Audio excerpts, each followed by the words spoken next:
Right, to transport of a different kind now. Beatrix Potter hated it. She said it was noisy and she campaigned against it for years. And Winston Churchill ignored her pleas and let its flight go ahead. We're talking about the Waterbird. Yeah, it was one of the first seaplanes, and more than a century ago, it successfully flew over Windermere.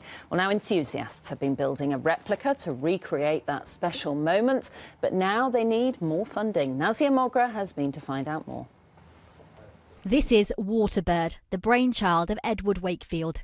He owned much of Windermere's shoreline, thrice mayor of Kendal, army officer, barrister, and in the early days of aviation developed a plane that could land on water.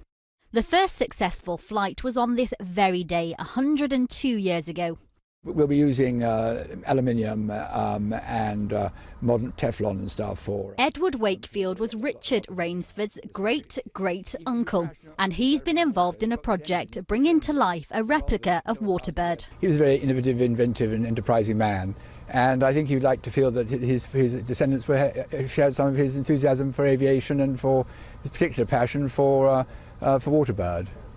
Sean Stanley Adams's great-great-uncle was the pilot. Looking at the model and looking at how flimsy it all was, I think had I been in his shoes, I would have been terrified. But then he was a bit of an adventure seeker in his own right. The actual replica is being made all the way in Lincolnshire. This one here is just a small model and it's just a fraction of the size. In fact, the real one is 6 times the size of this one. But to carry on building the seaplane, the group needs help. So far the replica is 60% complete and we need to raise £160,000, which is a fixed price contract, in order to complete the build. It's hoped by next year the replica will be complete and the Waterbird ready to fly over Windermere once again.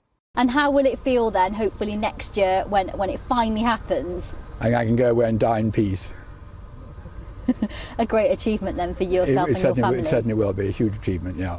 Nazia Mogra, BBC North West Tonight in Windermere.